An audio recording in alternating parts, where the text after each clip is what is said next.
Bismillahirrahmanirrahim. Assalamu alaikum dear students and welcome to lecture number 15.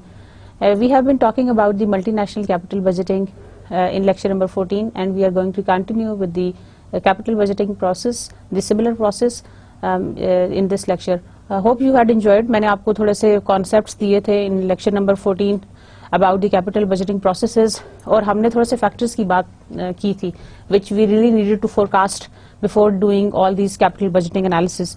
And do you remember what were those factors? Anyone who could answer? Yes, very good. There were 11 different factors, forecasting factors that we could, we need to forecast before entering into the capital budgeting process. जल्दी से कोई बता देगा कि कौन कौन से थे? अगर हम उसको slightly एक दो चीजें बता देंगे, हमने उसमें एक दो important जो आपको लगी होंगी. Yes, very good. Consumer demand over price, very good, and the most important exchange rate fluctuations. वैसे तो सारे important थी forecasting करने के लिए, लेकिन ये दो तीन चीजें ऐसी थी जो बहुत ज्यादा important थी. अच्छा स्टूडेंट्स, हमने उसके बाद एनपीवी का एक किया था, उसको फार्मूला किया था हमने एनपीवी का कि how would we calculate the NPV. The NPV's formula was the present value of the discounted cash inflows and the initial cash outflow. Initial cash outflow was your initial investment that you wanted to make to start up with your project. So the initial cash investment was your seed money, the initial money, and the present value of the future cash flows were basically the cash flows का जो pattern आपको अगले सालों में मिल रहा है, आप उसको डिस्काउंट बैक करके आज के दिन में उसकी वैल्यू निकालते हैं और इन दोनों को आप आपस में लेस कर देते हैं. Plus also you add the salvage value that is left by the end of the project, जो उसकी remaining salvage value रह जाती है, आप उसको भी add कर लेते हैं in order to calculate the true NPV value. अच्छा जी dear students, today we are going to start with an example. जो हमने previously concepts पढ़े थे, we are going to implement all those processes in the form of an example, and we are going to have the Spartans example over here. एक पूरी example हम आपके सामने यहाँ explain करेंगे, demonstrate करेंगे, and you would be able to know. दोबारा objectives को revise करें to compare the capital budgeting analysis of MNC subsidiary with that of its parents. जो हमारा previous objective था, जो हमने lecture number 14 में cover किया, हमने parent का perspective भी देख लिया और हमने subsidiary का perspective भी देख लिया, और हमने दोनों के perspectives से देखा कि हमारे लिए ये project feasible है या नहीं है. Then also to demonstrate how multinational capital budgeting can be applied to determine whether an international project should be implemented, and to explain how the risk of international projects can be assessed. ये जो बाद वाले दो objectives हैं, today's objectives are these two. This is an example of multinational capital budgeting example. Suppose Spartan Incorporation is considering the development of a subsidiary in Singapore. Suppose एक multinational company है जो कि एक अपनी सब्सिडरी ओपन करना चाह रही है सिंगापुर के अंदर, that will manufacture and sell tennis rackets locally, जो कि मैन्युफैक्चर करना चाह रहे हैं और सेल करना चाह रहे हैं टेनिस रैकेट्स को locally. You see this is the capital budgeting analysis. इसको देख के आप परेशान नहीं हो, this is really very simple. मैं आपको बताती हूँ इसमें स्टेप बाय स्टेप. सबसे पहला कॉलम आप देखें, we have numbers from 1 to 13. उसके बाद हमने डिफरेंट आइटम्स लिखे हुए हैं. Then we have year 0, year 1, year 2, year 3 and year 4. Suppose ये हमारा 4 years का प्रोजेक्ट है और हमने ये सारी जो चीजें हैं आपके सामने, मैं भी आपको बताती हूँ कि हमने इसको किस तरह से करना है. अच्छा, ये suppose for example we are going to go one by one, एक रो वाइज हम जाते जाएंगे, आपको समझ आएगा. Number 1 is demand. जैसे कि हमने स्टूडेंट्स पढ़ा था कि हम कंज्यूमर डिमांड ओवर टाइम को हम फोरकास्ट करते हैं, ऐसी बात थी ना. अब ये देखें, हमने कंज्यूमर डिमांड ओवर फोरकास्ट, हमने consumer demand over the time period forecast की, जो टेनिस रैकेट्स की हमने एग्जांपल लिया, और हमने ये देखा कि ईयर 1 में we expected to have 60,000, year 2 में we expected to have 60,000 and then year 3 में it has increased to 100,000 and year 4 में it has gone to 100,000. तो इसका मतलब ये है कि इन ग्रेजुअली जो हमारा डिमांड है फॉर दैट पर्टिकुलर प्रोडक्ट वो सिंगापुर के अंदर बढ़ता जाएगा, ठीक है ना. अच्छा, ये सिंगापुर डॉलर्स हैं, ये जितने भी नंबर्स लिखे हुए हैं आपके सामने इस वक्त ये सिंगापुर करेंसी है, सिंगापुर डॉलर है. 60,000, 60,000, 100,000 and 100,000. That is again based on a careful analysis of the demand of this particular product in the Singapore, and we want to open this subsidiary in Singapore. हम देखना चाहते हैं कि ये हम क्या subsidiary open कर सकते हैं सिंगापुर में या नहीं. अच्छा जी, प्राइस पर यूनिट, हमने प्राइस पर यूनिट का अंदाजा लगाना है कि प्राइस पर यूनिट इंक्रीज होगी इस कंट्री में या नहीं होगी. ये भी फोरकास्टेड अमाउंट्स हैं सारी.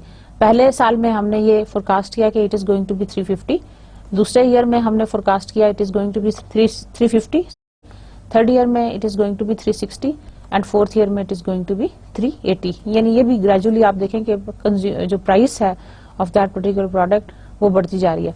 अच्छा, टोटल रेवेन्यू नंबर 3 पे आ जाइए. टोटल रेवेन्यू जो हम एक्सपेक्ट कर रहे हैं from this particular product, that is going to be equal to demand multiplied by price, that is 1 into 2. 1 क्या है? 1 is equal to demand and 2 is equal to price. So demand multiplied by price, it gives you the revenue. तो demand को price से multiply करें, अपना calculator ले लें, confirm करते जाएं. अच्छा जी, डिमांड है 60,000 मल्टीप्लाइड बाय 350, ये आपके पास आ गया 21 मिलियन. तो you will write down 21 million. Same is for year 2, 60,000 multiplied by 350, 21 million. Year 3 में आ जाए 100,000 multiplied by 360, this is equal to 36 million. So column 4 में आ जाइए 100,000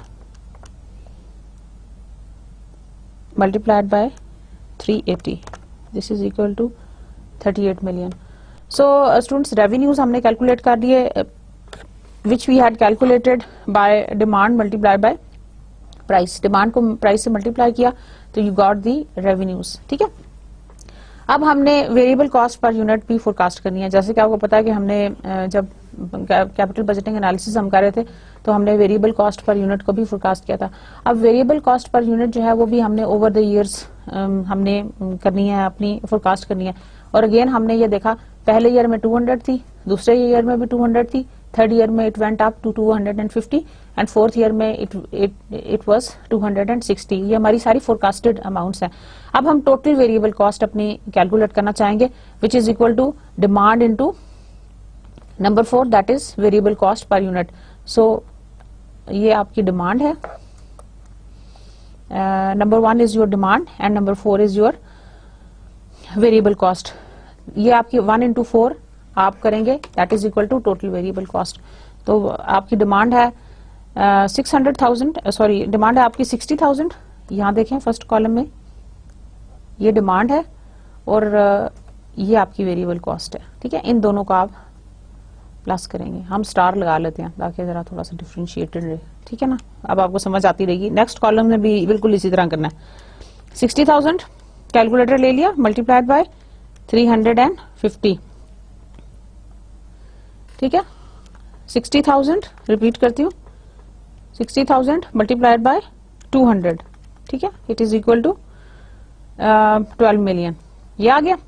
नेक्स्ट में दोबारा दोनों पे स्टार लगाएं, इन दोनों पे स्टार लगा लें, आपको जरा आसानी हो जाएगी,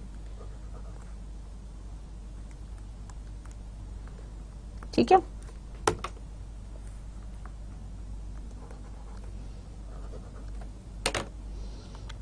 $60,000 मल्टीप्लाइड बाय 200, सेम वही 12 मिलियन आया.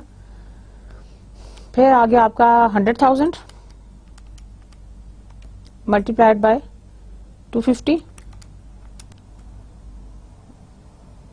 25 मिलियन. 100,000 मल्टीप्लाइड बाय 260, ये आ जाएगा 226 मिलियन, ठीक है.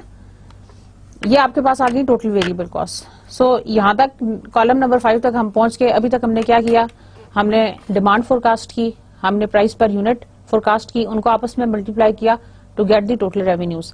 फिर हमने variable cost per unit forecast की और फिर हमने डिमांड को मल्टीप्लाई किया with the variable cost per unit, तो we got the total variable cost. So it is equal to 12 million, 12 million, 25 million and 26 million. अब now we have the annual lease expense. Annual lease expense, हमने कोई lease expense हमारा है, हमने कोई equipment लिया हुआ है या हमने कोई व्हीकल लिया हुआ है या जो भी चीज, हमारा जो एनुअल लीज एक्सपेंस है that is equal to 1 million, 1 million, 1 million, 1 million and 1 million. Throughout ऐसा होता है कि जो लीज की पेमेंट्स होती हैं it is just like instalments, और ये आपकी तकरीबन एक जैसी रहती हैं, यानी आप समझें कि ये तकरीबन बराबर ही रहेंगी। मतलब जो एक पहली दफा आपकी इंस्टॉलमेंट है वो for a certain time period, आपकी जो लीज की अमाउंट्स हैं वो for a fix time period वो तकरीबन कांस्टेंट रहती हैं, फिर उसके बाद हो सकता है वो कम हो जाए। पैटर्न ऐसा ही होता है, शुरू में लीज की जो पेमेंट्स होती हैं वो ज्यादा होती हैं, आहिस्ता आहिस्ता वो कम होती जाती हैं, क्योंकि उसकी रीजन ये होती है, अगर आपको कभी लीज पेमेंट्स ऑफ व्हीकल्स देखने का इत्तेफाक हो, जो बैंक्स गाड़ियां लीज करते हैं उसमें होता ये है कि जो गाड़ियों की लीज होती है वो शुरू में आपकी जो पेमेंट्स होती हैं वो बड़ी अमाउंट्स होती हैं, जो उसकी इंस्टॉलमेंट होती है, और आहिस्ता आहिस्ता वो इंस्टॉलमेंट कम हो जाती है। लाइक अगर आपने 5 साल की लीज कराई है तो पहले साल में आपकी जो अमाउंट है इंस्टॉलमेंट वो बड़ी होगी और उसके बाद बाकी अमाउंट्स हैं वो छोटी होती जाएंगी। उसकी रीजन ये होती है कि शुरू में जो इंश्योरेंस की या जो इंटरेस्ट की अमाउंट्स हैं वो बहुत हाई होती हैं, ग्रेजुअली इंटरेस्ट की अमाउंट्स जो हैं बाकी जो सालों में वो कम हो जाती हैं। यानी बैंक्स की ये कोशिश होती है कि वो शुरू के सालों में मैक्सिमम इंटरेस्ट जो है वो जनरेट कर लें out of that particular loan that they have given to their customers for the lease agreement. थोड़ा सा हट गया हम टॉपिक से, चले वापस आए। एनुअल लीज एक्सपेंस यहाँ पे हमारा कांस्टेंट है। आगे चलें जी, अदर फिक्स्ड एनुअल एक्सपेंसेस, ये भी हमारे ओवर द इयर्स कांस्टेंट है।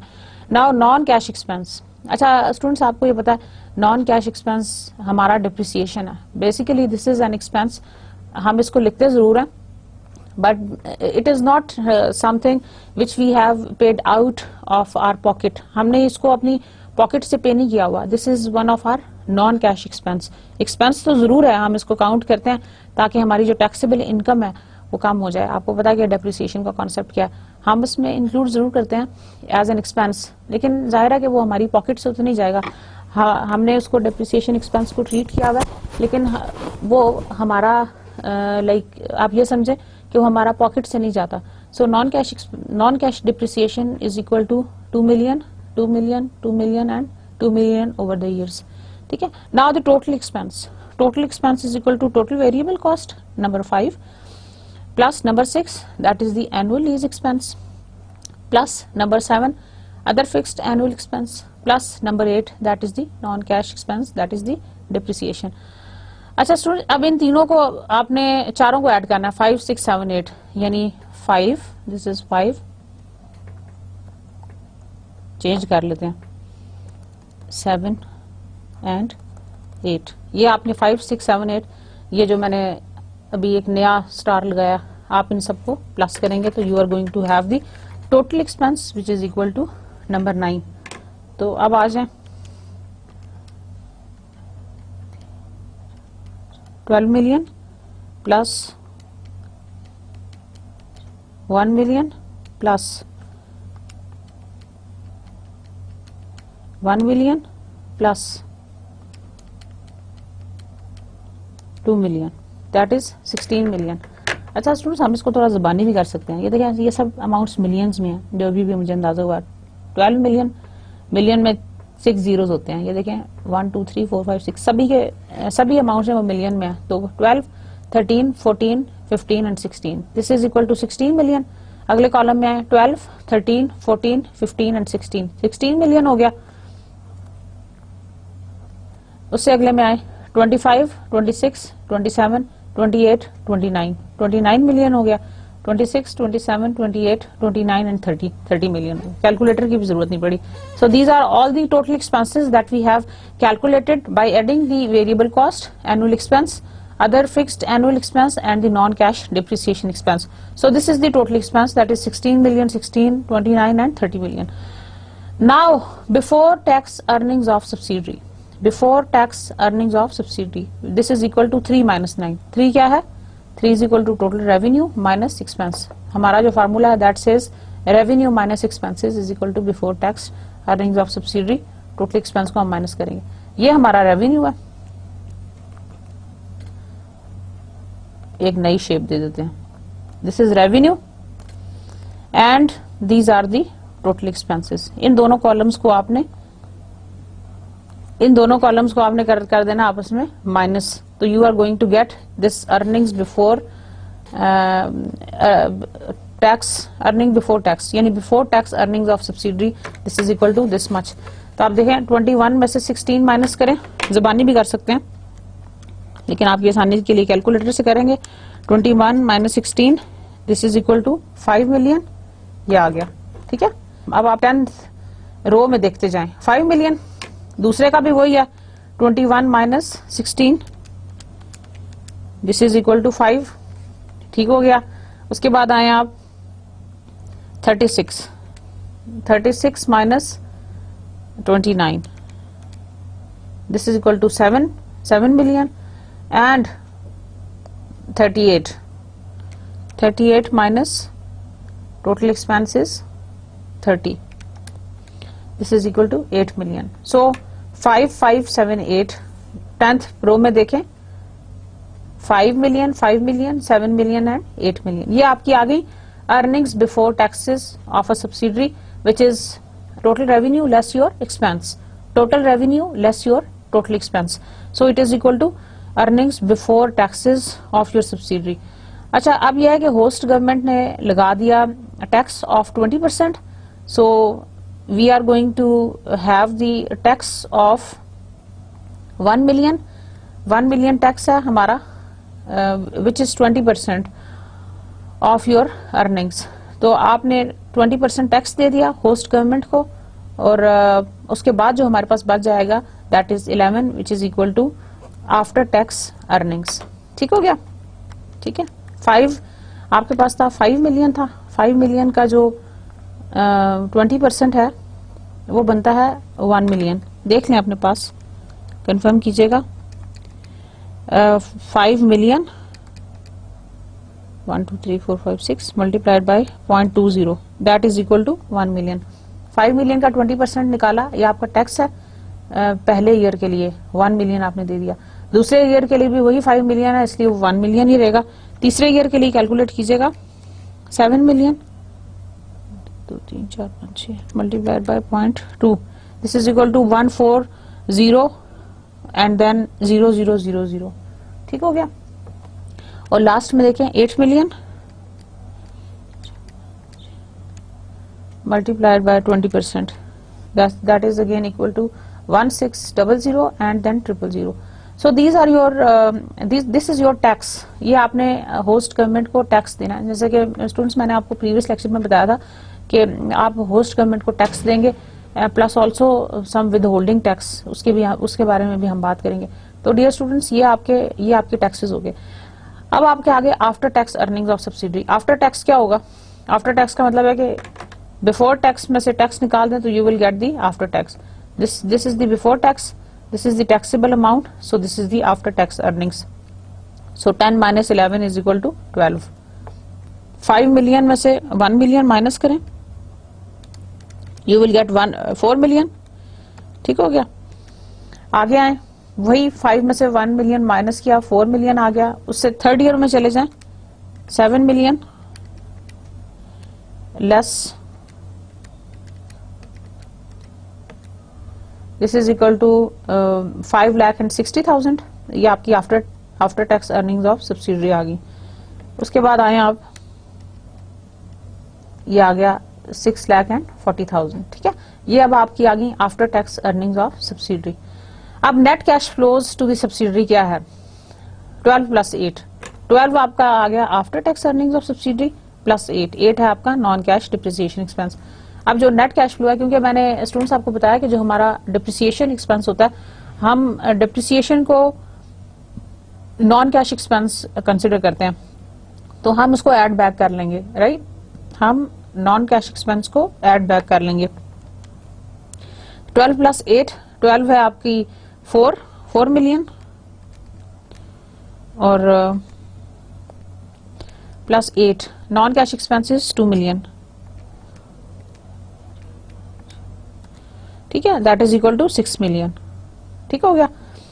नेक्स्ट भी इसी तरह से 2 प्लस 4 6, उससे अगला है आपका 2 प्लस ये वाला, ये है आपका नॉन कैश और ये है आपका after tax.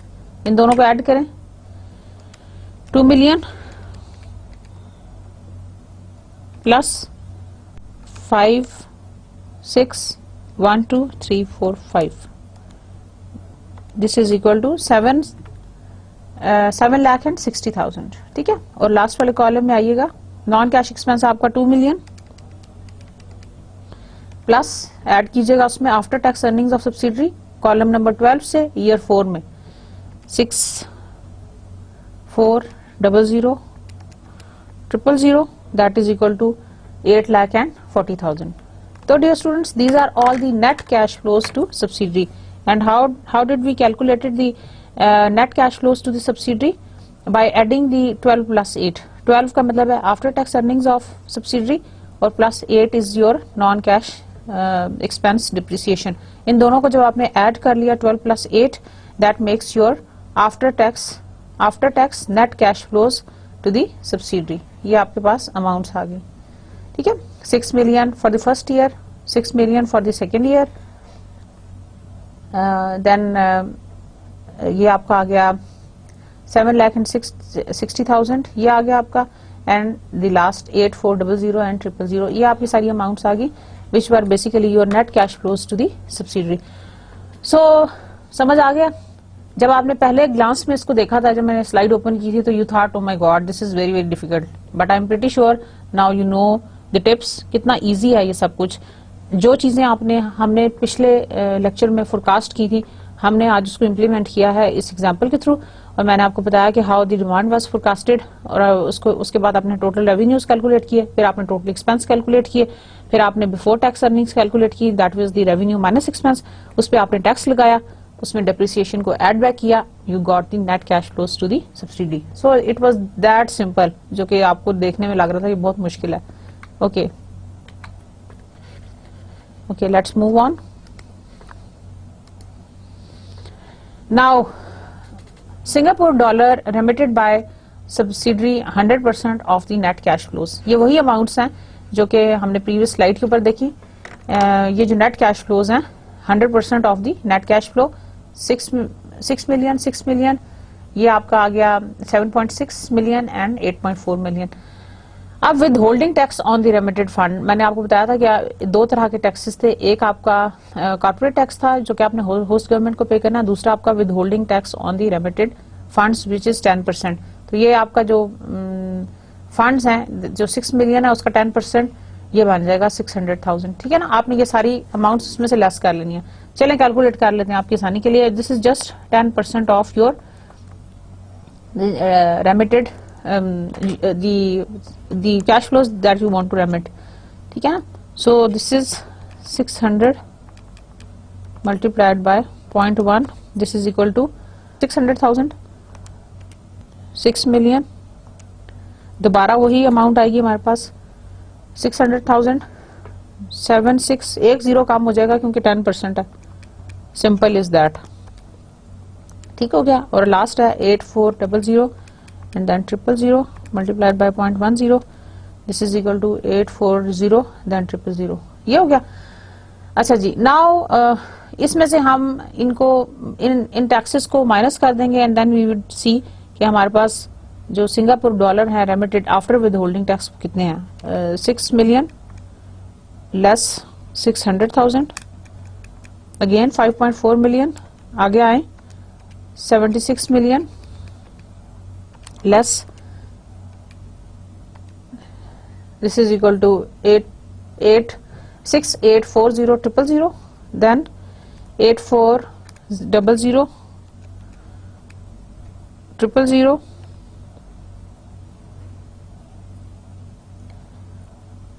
Less 840, this is 7560 ठीक हो गया। अच्छा जी, this is the Singapore dollar remitted after withholding tax. Now the salvage value. Salvage value क्या आती है? जो यूजफुल लाइफ के पीरियड के ओवर होने के बाद जो हमारे पास बच जाए, that is equal to salvage value, which is equal to, यानी 4 इयर्स का हमारा प्रोजेक्ट था, हमारे पास जो बाकी बच गया that is 12 million Singapore dollar. हमने सॉल्वेज वैल्यू को भी ऐड करना है, हम इसको साइड पे लिख लेते हैं, ठीक हो गया। अब हमने ये देखना है कि जाहिर है आपने कैश फ्लो पेरेंट कंट्री को भेजना है, तो कैश फ्लो को आप कन्वर्ट भी करेंगे किसके अंदर? एक्सचेंज रेट जो चल रहा है उसके थ्रू आप जो सिंगापुर में आपकी सब्सिडरी थी, आप यहाँ से आप अपने फंड्स ट्रांसफर कर रहे हैं टू यूएस, तो आपने उसको ट्रांसफर करने के लिए आपने जो रेट है उसको उससे मल्टीप्लाई करना है and then you can get that. अच्छा, जो एक्सचेंज रेट ऑफ जो सिंगापुर डॉलर है that is equal to 0.50 dollar, ठीक है ना। यानी जो आपकी अमाउंट्स हैं वो सारी हाफ हो जाएंगे, आप डिवाइड करते जाएं 54,00,000, इसको मल्टीप्लाई कर देंगे, मल्टीप्लाई करें ये 5.4 मल्टीप्लाइड बाय 0.50 मल्टीप्लाई करें तो आपकी cash flow to the parent dollar amount में आएगी, विच इज इक्वल टू 27,00,000. दोबारा देखें, आगे चलें, 54 multiplied by 0.50, this is the same 2.7 million. Then is 684,000,000 multiplied by 0.5, this is equal to 342,000,000. आगे आए 7560, मैं रो नंबर 6 पे हूँ, 000 multiplied by 0.5, this is equal to 378,978,000. अच्छा, जो आखिरी वाला हमारा है ना कॉलम, उसमें हम इसको ऐड कर लेंगे, दैट इज 7560,123 प्लस, ठीक है ना। ये दोनों आप ऐड कर लेंगे क्योंकि सॉल्वेज वैल्यू है आखिरी ईयर में हमारे पास। सिंपल हमारा ये कैश फ्लो नहीं है बल्कि हमारे साथ ये वैल्यू भी है। ये इन दोनों का प्लस करेंगे, फिर उसको 0.5 से मल्टीप्लाई करेंगे। दोबारा आपके सामने करती हूँ, आप भी देखें, 7560,123 plus 12,123,456, this is equal to 1956,00,000. यहाँ पे जगह कम है लेकिन हम यहाँ पे लिख लेते हैं 1956,00,000 मल्टीप्लाइड बाय 0.50, ठीक है, multiplied by 0.5, this is equal to 9780,000, ठीक हो गया। This is the cash flow to the parents. अब स्टूडेंट्स, आपने इसकी present value of the parent cash flows at the rate of 15% discount rate निकाल लेनी है। इसकी पीवी निकाल लें, ये आपके पास कैश फ्लो है और प्रेजेंट वैल्यू का फार्मूला क्या होता है? That is future value divided by 1 plus I raise to power n, ठीक है। Raise to power n is your number of years. इसको 15% डिस्काउंट करके मैं आपके लिए यहाँ फार्मूला लिख देती हूँ, आप इस फार्मूला से इसको कैलकुलेट करेंगे। This is equal to present value is equal to future value divided by 1 plus I raise to power n, where future value आपने प्रेजेंट वैल्यूज निकालनी है। ये आपकी ये है वैल्यू, उसकी आप 1 प्लस 0.15 रेज टू पावर 1, ठीक है। इस फार्मूला से आप निकाल लेंगे, पीवी निकाल लेंगे। दिस इज इक्वल टू 2347826.087, इसको राउंड ऑफ कर लें तो 26 आपने कर लिया। इसी तरह ये जो नेक्स्ट वाली है, ये जो नेक्स्ट वाली अमाउंट है, ये कैसे निकलेगी? ये भी ऐसे निकलेगी और आपने उसको 0.50, लेकिन देखें ये कम उससे हो गई है, ये 2347 है, अब ये 2041 हो गई है। ये कैसे ज्यादा हो गई है? क्योंकि ये हमने सेकेंड ईयर के ऊपर किया है, ये हमारा फर्स्ट ईयर की है अमाउंट। सेकेंड ईयर की अमाउंट के लिए आपका फार्मूला है FV divided by 1 plus I, यहाँ पे लिखती हूँ। सेकेंड ईयर के लिए FV is equal to 1 plus I raise to power 2, तो क्या है? फ्यूचर वैल्यू वही है 27 आई है आपका 0.15, लेकिन फर्स्ट ईयर के लिए आपने रेस टू पावर 1 किया था, यहाँ पे आप करेंगे raise to power 2, third year के लिए raise to power 3 and fourth year के लिए रेस टू पावर 4। तो जब रेस टू पावर 2 करेंगे तो that comes to this much. Is that clear? समझ आ गया? ओके जी, कैलकुलेट भी कर लें आप अपने पास, you will get the same amount. अच्छा जी, अब क्या है, अब हमारे पास जो initial investment by the parent थी दैट वाज 10 मिलियन, जो हमारी इनिशियल इन्वेस्टमेंट थी, जो हमारी सीड मनी थी। अब हमने अपनी जितनी भी प्रेजेंट वैल्यूज हैं उसको उसमें से लेस करते जाना, तो then we will get the cumulative NPV. ठीक है, अब यहाँ देखें 10 मिलियन लेस पीवी से लेस करेंगे तो लिखेंगे पहले 2-3, पहले लिखें प्रेजेंट वैल्यू ये वाली 2,3,4,7,8,2,6 less 10 million. This is equal to -7,6,5,2,1,7,4। ठीक हो गया, ये आपका आ गया क्यूमुलेटिव एनपीवी। ठीक हो गया। अच्छा, अब आपने इसी में से अगली वाली पीवी को लेस करना है, दैट इज 2076, ये जो है ना, अब आप पहले लिखें 2041,588, जो ईयर 2 की आपकी पीवी थी उससे आप क्यूमुलेटिव एनपीवी को लेस करें, that is -7,6,5,2,1,7,4। This is equal to -5,6,1,0,5,8,2, यानी हमने इन दो वैल्यूज को सब्ट्रैक्ट किया। Why didn't we do it from this one? हम क्यूमुलेटिव एनपीवी देख रहे हैं ओवर द इयर्स, तो हम प्रीवियस वाली अमाउंट से नहीं करेंगे बल्कि हम इस अमाउंट से करेंगे जो फर्स्ट ईयर में है। इसी तरह इन दोनों को आप लेस करेंगे और फिर आप इन दोनों को लेस करेंगे। समझ आ रहा? So 2248,706 less 5,6,1,0,5,8,6, this is equal to 3,361,880। ठीक है, उसके बाद आ जाए 5,591,747 minus 3,361,880, this is equal to 222,9867। सारी कैलकुलेशंस क्लियर हैं? आई एम श्योर इसके अंदर कोई एम्बिग्यूटी नहीं है, मैंने आपके सामने एक एक कैलकुलेशन कर लिया। And now the cumulative NPV over the years, आप देख लें ईयर 1 में it is -7,652,174, in the year 2 it is -5,610,586, in year 3 this is -3,361,880, and in year 4 this is 2,22,9867। ये प्लस में है। हमारे पास जो क्यूमुलेटिव एनपीवी है वो सिर्फ हमारी जो लास्ट ईयर वाली है वो प्लस में है, बाकी सारी हमारी जो एनपीवीज हैं वो माइनस में है, क्यूमुलेटिव एनपीवीज। अच्छा ये स्टूडेंट्स, ये जो आप इस स्लाइड पे आपको नजर आ रहा है ये वो सारी एक्सप्लेनेशंस हैं जो मैंने आपको while I was explaining you this example, मैंने आपको बता दी थी डिमांड, प्राइस और टोटल रेवेन्यू कैसे कैलकुलेट किया, 1+2, 1 मल्टीप्लाइड बाय 2 वगैरह वगैरह। तो ये आपके पास क्यूमुलेटिव एनपीवी आ गई। तो अगर आपकी क्यूमुलेटिव एनपीवी पॉजिटिव में है तो तभी आप उसको एक्सेप्ट करेंगे, otherwise you will not accept that. Now the factors that you are going to consider in multinational capital budgeting. Number 1 is the exchange rate fluctuations.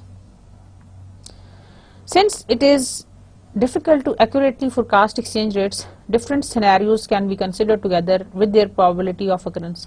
अच्छा स्टूडेंट, जो हमने एक स्टेप में, आपको याद होगा मल्टीनेशनल कैपिटल बजटिंग की एक स्टेप के अंदर हमने एक्सचेंज रेट से मल्टीप्लाई किया, कन्वर्ट किया, और हमने ओवर द इयर्स उसको कांस्टेंट रख लिया था, दैट इज 0.50।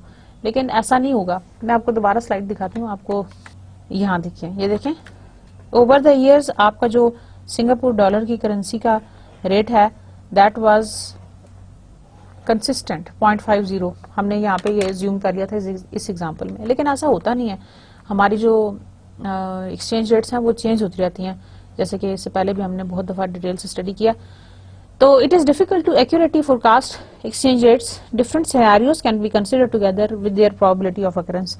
इसलिए एक तो बात यह है कि हमें एक्सचेंज रेट को फोरकास्ट करना बहुत मुश्किल है, इसलिए हम डिफरेंट सिनेरियोज जनरेट कर लेंगे so as to calculate the probability of their occurrence. यानी प्रोबेबिलिटी ऑफ अकरेंस का मतलब है कि कितनी प्रोबेबिलिटी है कि एक्सचेंज रेट ज्यादा हो जाए और कितनी प्रोबेबिलिटी है कि एक्सचेंज रेट कम हो जाए। तो स्टूडेंट्स ये हमारे पास था basically Singapore dollar remitted with holding taxes including salvage values, ये हमारे पास रेट्स थे। अब हमने सिनेरियोज ड्रॉ करने हैं, जैसे कि मैंने आपसे जिक्र किया। Number 1 is strong Singapore dollar scenario. Strong Singapore dollar scenario का मतलब है कि एक्सचेंज रेट हमारा ये है, पहले ईयर में 0.54 है, दूसरे ईयर में 0.57 है, तीसरे में वी हैव 0.61 एंड फोर्थ में हमारे पास है 0.65। अब देखें हमारे जो कैश फ्लोज हैं वो इफेक्ट हो रहे हैं क्योंकि एक्सचेंज रेट डिफरेंट है। पहले हमने 0.50 पे किया था जो प्रीवियसली हम एग्जांपल कर रहे थे, अभी हम एनालिसिस कर रहे हैं by using different exchange rate scenarios. पहले में हमने ये अज्यूम किया दिस इज 0.54, दूसरे में हमने ये अज्यूम किया दिस इज 0.57, तीसरे में हमने अज्यूम किया दिस इज 0.61 और चौथे में हमने किया 0.65। यानी ये स्ट्रांग होता जा रहा है डॉलर के अगेंस्ट, ठीक है ना। अब ये जो डॉलर के अगेंस्ट स्ट्रांग होता जा रहा है तो हमारे कैश फ्लोज डायरेक्टली इफेक्ट होंगे। आप देख लें, कैलकुलेट कीजिएगा 5400,000 मल्टीप्लाइड बाय 0.54। पहले आप ये देख लें स्टूडेंट्स, ये बात याद रखने वाली है कि जब पहले आप कैलकुलेशंस कर रहे थे तो आपने सारे 0.50 से किए थे। अब हमारा जो सिंगापुर डॉलर है वो स्ट्रांग होता जा रहा है, तो अब हमने जो रेट्स हैं उसके लिहाज से हमने मल्टीप्लाई किया, तो हमारा ये जो नीचे वाला पोर्शन है कैपिटल बजटिंग एनालिसिस वाला, सिर्फ ये चेंज होगा, बाकी के सारे वही रहेंगे। हम सिर्फ we are interested to see the exchange rate fluctuations, ठीक है ना। अब देखें दिस इज इक्वल टू 2916000, ठीक है। इसी तरह अगले साल में भी वही अमाउंट है 5400 and then 000 multiplied by 0.57, this is equal to 307800, ठीक हो गया। अगले में आए 684000 multiplied by 0.61, this is equal to 4172400। Last में आइए 19560 multiplied by 0.65, this is equal to 1271400, ठीक है। So these are the cash flows to the parents. और आप देखें स्टूडेंट्स के ये ग्रेजुअली अगर हम ईयर 1 से लेके ईयर 4 तक देखें तो हमारे जो कैश फ्लोज हैं वो इंक्रीज होते जा रहे हैं, और उसकी रीजन क्या है कि हमारा जो सिंगापुर डॉलर है वो स्ट्रांग होता जा रहा है as compared to the dollar currency. तो हमारा जो कैश फ्लो है टू द पेरेंट वो इंक्रीज करता जा रहा है, समझ आ रहा है ना। तो cash flows to the parent they are going to be increased further. अब दोबारा हमने वही 15% प्रेजेंट वैल्यू से जब हमने एनपीवी कैलकुलेट किया तो यहाँ आप देखें कि हमारी एनपीवी अब आ गई है फोर्थ ईयर में प्लस 4875754। अगर हम इसको अब प्रीवियस से एनालाइज करें, जो हमारा जो इससे पहले हमने एनालिसिस किया था, हम देखना चाहते हैं कि हमारी अमाउंट्स क्या थी। ये देखें हमारे पास जो एनपीवी थी वो थी -7652174 और क्यूमुलेटिव हमारी जो फोर्थ ईयर में बनती थी वो थी 2229687। अब हम ये देखना चाहते हैं कि हमारी इस सूरत हाल के बाद जब हमने किया है चेंज किया है तो हमारे कितना चेंज हुआ है। तो स्ट्रॉन्ग डॉलर सिनेरियो जो हमने ड्रॉ किया उससे हमारी जो एनपीवी है वो ये हो गई है, यानी इंक्रीज हो गई है। अब हम करेंगे वीक सिंगापुर डॉलर सिनेरियो, यानी एक्सचेंज रेट हमारा ये डिप्रिशिएट होता जा रहा है। जो आपका सिंगापुर डॉलर है ये डिप्रिशिएट होता जा रहा है against the dollar currency. First year में it is expected to have the value of 0.47, ये भी फोरकास्टेड थी। सेकेंड में it is going to have the value of 0.45, third में it is going to have the value of 0.40 and fourth में इसकी value है 0.37। अब हम दोबारा इनको मल्टीप्लाई करते हैं। कैश फ्लोज जो सबसे ऊपर वाला कॉलम है उससे आप 0.47 को मल्टीप्लाई करेंगे। So 540000 multiplied by 0.47, this is equal to 2538000 मैं आपके सामने रिपीट करती हूँ ताकि आपको कंफ्यूजन ना हो। अब हम वीक सिंगापुर डॉलर करेंसी का सिनेरियो कर रहे हैं। इस अमाउंट को हमने मल्टीप्लाई किया है वीक सिंगापुर डॉलर से, that is 0.47 which is equal to this much. फिर हम नेक्स्ट में इसी तरह इस अमाउंट को हम 0.45 से मल्टीप्लाई करेंगे वीक के लिए, ठीक है ना। स्ट्रॉन्ग के लिए हम इसके साथ जा रहे थे, सेकेंड कॉलम के साथ। ये सारी अमाउंट्स हैं जिनको आप आपस में मल्टीप्लाई करके वीक सिंगापुर डॉलर का सिनेरियो देखें। 540000 multiplied by 0.45, this is equal to 2430,000. Third column is 6840,000 multiplied by 0.40, this is equal to 2736,000. Last column में आए 1956,000 multiplied by 0.37, this is equal to 7237,200. ठीक है, ये आपके आगे cash flows to the parent when the currency was weakening, यानी जो subsidiary की करेंसी थी वो थी Singapore dollar and that was weakening against the dollar currency, वो डॉलर करेंसी के अगेंस्ट वीक हो रही थी। ठीक हो गया। अब यहां तक तो हमारी हो गई calculation cash flow to the parent जब हमारा सिनेरियो वीक हुआ। फिर आप उसी तरह से इन कैश फ्लोज को 15% पे डिस्काउंट करके उनकी पीवीज निकाल लेंगे, प्रेजेंट वैल्यूज, और उसको इनिशियल कैश आउटफ्लो में से लेस करते जाएंगे, जैसे कि मैंने आपको जो एग्जांपल है उसमें करके दिखाया था। सिर्फ यहाँ पे फर्क यह है कि आपने एक स्ट्रॉन्ग सिनेरियो बनाया सिंगापुर डॉलर करेंसी का और एक आपने वीक केस बनाया, और आपने वीक केस और स्ट्रॉन्ग केस से ये देखा कि आपकी एनपीवीज को क्या फर्क पड़ता है। अच्छा स्टूडेंट्स, यहाँ पे मैं एक आपके लिए डिफरेंट कलर कर लेती हूँ ताकि आपको ये नजर आ जाए। ये हमारी क्यूमुलेटिव एनपीवीज थी for the strong Singapore dollar, ठीक है। ये हमारी क्यूमुलेटिव एनपीवीज हैं for the weak Singapore dollar. जैसे कि आप देख रहे हैं स्टूडेंट्स के स्ट्रॉन्ग जब हमने कंसिस्टेंट रखा था अपना एक्सचेंज रेट, तो हमारे पास जो क्यूमुलेटिव एनपीवी थी वो तब भी फोर्थ ईयर में पॉजिटिव थी, लेकिन that was 2 million something, 2 point something million था। लेकिन यहाँ पे देखें जब हमारे पास स्ट्रॉन्ग था तो दैट वेंट अप, क्योंकि cash flows to the subsidiary they were largely increased because of the exchange rate. अगर हम ये ज्यूम करें कि वो स्ट्रॉन्ग सिनेरियो होगा, तो यहाँ पे अगर सब्सिडरी का जो करेंसी है वो स्ट्रॉन्ग होता जाए अगेंस्ट द पेरेंट, तो आपका जो कैश फ्लो है वो इंक्रीज होता जा रहा है। यहाँ पे देखने से हमें ये लग रहा है। सो क्यूमुलेटिव एनपीवी जब स्ट्रॉन्ग सिनेरियो में देखें तो that went up two year 4 में देखें दैट इज 4.8 मिलियन समथिंग, और क्यूमुलेटिव एनपीवी वीक सिनेरियो में आप देखें दिस इज -18,757। तो आप स्टूडेंट्स देख सकते हैं कि हमारा जो लॉस है, जो क्यूमुलेटिव एनपीवी है वो माइनस में है। हमने क्राइटेरिया ये सेट किया था कि if NPV is equal to positive then we are going to go for that project, if NPV is equal to negative then we will not go for that particular project, if NPV is equal to 0 then we are going to be indifferent।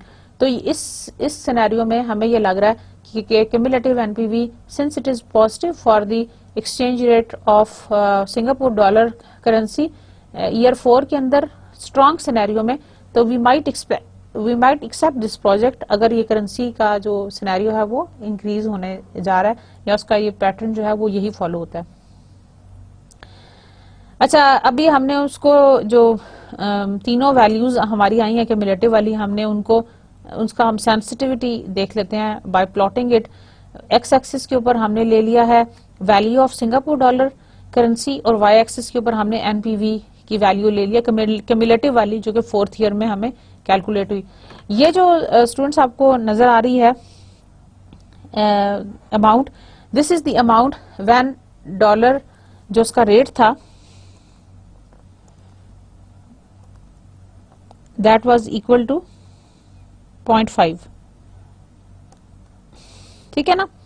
जब जो मैंने आपको circle करके दिखाया जो 2229867 है, ये stable Singapore dollar के साथ जब आपका करेंसी रेट था दैट इज 0.50, तो ये आपकी ये प्लॉट किया आपने।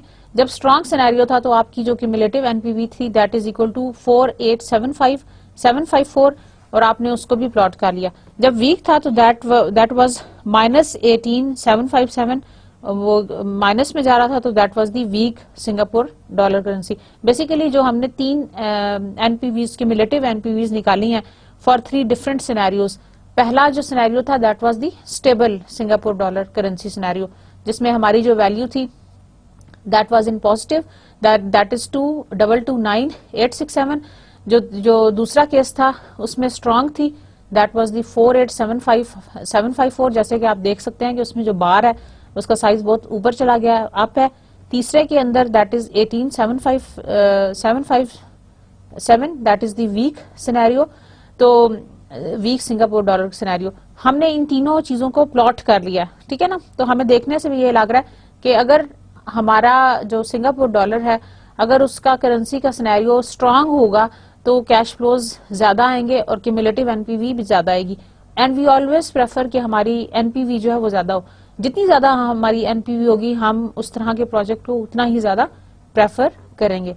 So this is basically the sensitivity of the project's NPV to different exchange rate scenario of Spartan, जो हमने 3 डिफरेंट सिनेरियोज के ऊपर प्लॉट किए, एक स्ट्रॉन्ग था, एक स्टेबल था और एक वीक था। Now we will look at the factors to consider in multinational capital budgeting. Number 1 was the exchange rate, number 2 is the inflation. Although price cost forecasting implicitly considers inflation can be quite volatile from year to year for some countries. अच्छा students, interestingly जैसे कि आपको पता कि developing countries के हवाले से specially मैं बात करूंगी कि हमारा जो इन्फ्लेशन रेट है that is going to be increased every year with a percentage which is quite significant. लेकिन अगर हम डेवलप्ड वर्ल्ड की बात कर लें तो इन्फ्लेशन जो है दैट इज क्वाइट कंट्रोल्ड, और गवर्नमेंट ने उसको इस तरह से कंट्रोल किया होता है कि वो प्राइसेस की वेरिएशन उसके साथ प्रोडक्ट्स के साथ अकॉर्डिंगली खुद ही एडजस्ट कर देते हैं। लेकिन हमारे यहाँ ऐसा नहीं होता, थोड़ी बहुत कोशिशें की जाती हैं, लेकिन आप देखें कि डेवलपिंग कंट्रीज के अंदर इन्फ्लेशन का जो रेट है दैट इज क्वाइट हाई, और year two year the inflation is quite volatile. एक ईयर से अगर दूसरे ईयर में हम जाएं तो काफी ज्यादा चेंज आती है, वोलेटिलिटी बहुत ज्यादा है। Then number 3 is the financing arrangements. Financing costs are usually captured by the discount rate. अब जो financing costs हमें इनकर होती हैं they are usually captured by the discount rate. जैसे कि आपने देखा कि हमने अपने कैश फ्लोस को प्रेजेंट वैल्यूज कैलकुलेट करने के लिए डिस्काउंट रेट से मल्टीप्लाई किया था। This process is called discounting, that is finding out the present values. तो फाइनेंसिंग कॉस्ट जो है वो usually they are being captured by the discount rate. However when foreign projects are partially financed by the foreign subsidiaries, a more accurate approach is to separate the subsidiary investment and explicitly consider foreign loan payments as cash outflow.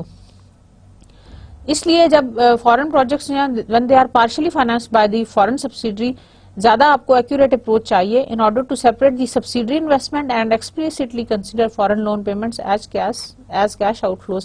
क्योंकि कई दफा ये होता है कि foreign जो आपकी subsidiary है that is quite independent in the sense of making their own investment or raising their own loans financing requirement को पूरा करने के लिए। Then is blocked funds. Some countries require that the earnings generated by the subsidiary be reinvested locally for at least a certain period of time before they can be remitted to the parent. अच्छा, अब एक ये भी requirement होती है कि कुछ countries की ये रिक्वायरमेंट है कि जब आपकी सब्सिडरी ने कुछ अर्न कर लिया हो तो आप उस अर्निंग्स को उसी सब्सिडरी के अंदर री इन्वेस्ट करें for a certain time period, और बिफोर यानी पेरेंट को रेमिट करने से पहले उस अमाउंट को फॉर सर्टेन टाइम पीरियड आप वहीं पे री इन्वेस्टेड रहने दें ताकि उससे और ज्यादा रेवेन्यूज जनरेट करें। बेसिकली ये जो पॉइंट है ये फेवर में जाता है टू दी पेरेंट कंट्री, क्योंकि जाहिर है सब्सिडरी अब दोबारा अगर उसी के अंदर इन्वेस्ट करेगी तो जाहिर है उसको जो होस्ट कंट्री है basically it goes to the favour of the host country. Host country ये चाहती है कि हमारे मुल्क के अंदर आके जिसने ये सब्सिडी ओपन की है अब थोड़ा अरसा जो उसने उससे कमाया है या अर्न किया है वो उसको उसी जगह के ऊपर री इन्वेस्टमेंट करे ताकि उससे और ज्यादा रेवेन्यूज जनरेट हों। अब यहाँ देखिए ब्लॉक फंड्स, वही स्पार्टन की एग्जांपल हमने ली है. The similar years are given. Year 0 जहां पे आपकी इनिशियल इन्वेस्टमेंट थी दैट वाज 1 मिलियन. दूसरे ईयर में आ जाएं, फर्स्ट ईयर में आ जाएं तो ये आपका 6 मिलियन था. सेकंड ईयर में आपने 6 मिलियन जनरेट किया, 7.6 एंड देन 8.4. अच्छा, अभी आपने इसकी जो है ना, हमने जो dollar currency accumulated by the reinvesting funds to be remitted, हम इसकी फ्यूचर वैल्यूज निकाल लेंगे. लाइक 7.6 मिलियन की फोर्थ ईयर पे फ्यूचर वैल्यू निकाल लेंगे. फ्यूचर वैल्यू का फार्मूला है future value is equal to present value 1 plus I raise to power n, that is number of years. तो आपने इसकी फ्यूचर वैल्यू निकाली है for 1 year at the rate of 15%. 15% हमारा रेट था, ठीक है ना. यानी 7.6 मिलियन एक साल के बाद कितने हो जाएंगे? 00 multiplied by 1.15. This is equal to this much. Okay, 7980,000. इसी तरह इसको भी आप देख लें, ये 2 साल बाद क्या हो जाएगा, और इसको भी आप देख लेंगे ये 3 साल बाद क्या हो जाएगा. और इन सारी अमाउंट्स को आप एड अप कर लें, विद होल्डिंग टैक्स उसके ऊपर लगाएं. ये ऐड जब आप इस सारे कॉलम्स को ऐड करेंगे तो this is equal to this much. उसके ऊपर आप विद होल्डिंग टैक्स लगाएं, that is 10%. 10% of this much makes this amount. इन सबको ऐड कीजिएगा. 8400,000 plus 7980,000 plus 6615,000 plus 6945,750. This is equal to 2994,0750. ठीक है, इसका 10% निकालें withholding tax, that is equal to 2994,075. यहां तक हो गया. उसके बाद साल्वेज वैल्यू को उसके अंदर ऐड कर लें और फिर एक्सचेंज रेट से आप उसको मल्टीप्लाई कर लें. Then this is the cash flow to the parent. ठीक हो गया, दैट इज 19,473,338.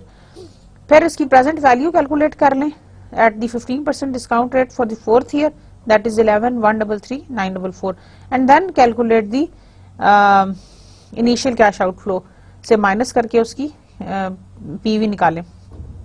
ये देखें स्टूडेंट्स, यहाँ पे पहले साल में हमारी क्यूमुलेटिव एनपीवी -10 मिलियन ही होगी, क्योंकि हमने किसी भी कैश फ्लो को माइनस नहीं किया, बल्कि हमने इन सारे कैश फ्लोज को री इन्वेस्ट कर दिया अंटिल द ईयर 4. समझ आ रही है बात? हमने इन कैश फ्लोज को, इससे पहले हमने किया था कि हर कॉलम में यानी हर ईयर वाइज हम कैलकुलेट करते जा रहे थे अपने क्यूमुलेटिव एनपीवीज को. अब हमने ये किया कि हमने इन सारे जितने भी हमारे पास कैश फ्लोज थे, हमने इनको री इन्वेस्ट कर दिया for until the fourth year, और फिर हमने फोर्थ ईयर के अंदर सारी जाके कैलकुलेशंस किया और हमने अपनी एनपीवी निकाली है which is equal to this much, that is 1.1 million approximately. आगे भी उसके वैल्यूज हैं. तो क्यूमुलेटिव एनपीवी अब हमारी ये निकल आई है. इसका मतलब है कि ये हमारी थोड़ी सी इंप्रूव हो गई है. So dear students, I hope you have clearly understood all these concepts. मैंने आपको अभी तक ये बताया कि हम अगर कैपिटल बजटिंग एनालिसिस करने जा रहे हैं तो we should keep many factors in mind. We are talking about the inflation, we have been talking about the blocked funds, और हमने ये देखा कि हमारे जो फंड्स हैं अगर हमने उसको ब्लॉक कर लिया फॉर द सब्सिडरी तो it goes to the favour of the subsidiary not only but also to the parent. आप यहाँ देखें हमारी एनपीवी इंप्रूव कर गई है, और अगर हम उसको क्यूमुलेटिव से ना करते तो परहैप्स हमें लॉस होता.